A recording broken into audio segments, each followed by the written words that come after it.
Түсіңде ауа райын көрсе не болады? Ауа райы деген ашық күн, жаңбырлы күн, қарлы күн, желді күн. Осы нәрселерді көрсек, не болады ашықтайтын болғанбыз. Ауа райы біз шариғат жорушы ретінде көп жағдайда Құдай мен адамның арасындағы байланысты мәселелерді білдіреді. Яғни бізде хадистерде жетеді, әскер, Алла тағаланың әскері бұл ауа райы. Бұрқасын, тастарды итерген боран, қатты адамның апатқа әкелген жаңағы боранды қарлар, дауылдар деген сияқты мәселе. Айта кетейік, біз айтып жатқанымыз табиғат емес, ауа райы. Табиғат дегеніміз ол ашық аспан, тау, гүлдер, әдемі иіс, көбелек, сондай керемет. Бұлттың да әдемілігі бұл табиғат. Біздің айтып жатқанымыз ауа райы, күннің жылылығы, күннің суықтығы. Осыны айтатын боламыз. Енді күннің жылылығы, яғни жылы күн немесе ашық күн, нақты күннің өзін түсіңде көру. Бұл нені білдіреді? Бізде күнмен қоса ай бар. Ай және күн. Сондықтан айды көрушілер бұл жаңағы қайырсыздық болса, күнді көрушілер қайырлы, сенімділікті білдіреді. Яғни бұл жерде айды да қосайық. Бір мәселеде адам түсінде айды көретін болса, бұл сіздің қайырсыз бір нәрсені алғаныңыз белгілі, дұғасыз, қайырсыз.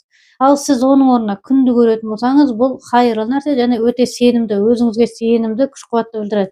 Және күнді көрудің тағы бір версиясы бұл адамның Құдай, жаңа айтқандай, Құдайдың сізге деген махаббатын білдіреді. Сізге деген ерекше назарын білдіреді осы күн деген.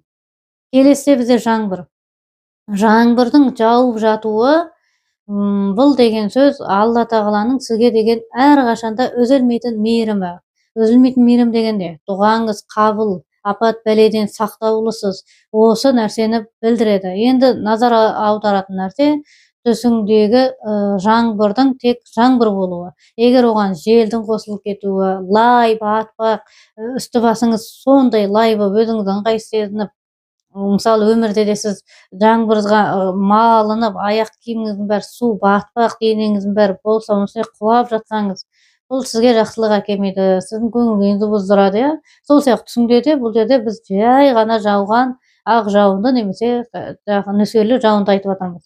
Апатты жауындар, бұлар мүлде бұларға қатысы жоқ, жорылатын болады. Енді бұл жерде жаңбырды Алла мейірім деп айттық. Неге олай дейтін болсақ, өмірде де жаңбыр жауған кезде, жаңбыр әр кезде жауады. Жаңбыр көктемде, қыста, күзде жауа да береді, жазда да, яғни әрбір мезгілде жауа береді. Сол себепті бұл жерде біз жалғаспалы үнемі сіздің әдеттегі өміріңіздегі Құдайдың мейірімін деп аламыз. Ал қардың жауғаны, қардың жауып жатқаны бұл экстрени жағдайдағы Құдайдың мейірімі болады. Яғни сіз бақытсыздыққа ұшырап қаламысаңыз, қандай бір қайғы көрген болсаңыз, соққы, зәбір көрген болсаңыз, сол жағдайда Құдайдың сізді тастамағаны болып қар белгілі болады. Және бір айта кететін нәрсе, жаңағы қардың мұжылып жатуы. Бізде қарды екі халде көреміз адам баласы. Біріншісі жауып жатқан қар, екіншісі мұжылып жерге тапталып жатқан қар. Егер тапталып жатқан қарды көрсе, бұл денсаулыққа жорылады. Өйткені қыстың түсуі, суықтың келуі бір қар.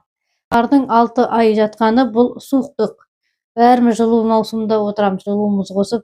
Сондықтан түсіңдегі суықтықтың символы болған қарды көру, бұл да бір тоңғаннан келетін ауруларды білдіреді. Мысалы, өкпенің ауруы, жөтелдер деген сияқты нәрсені білдіреді. Келесі дауылдар. Жаңағы судағы дауыл, құрлықтағы дауыл, күндізгі дауыл, түндегі дауыл, сіз көшеде кетіп жатқан шатырларда ұшырған дауыл. Бұл дауылдар сіздің қателік жіберіп қойғаныңыздың белгісі болады. Яғни сіз қателікті жасадыңыз бір, белгілі бір, және оны түзеуге тырыспадыңыз. Міне дауыл деген осыны білдіреді.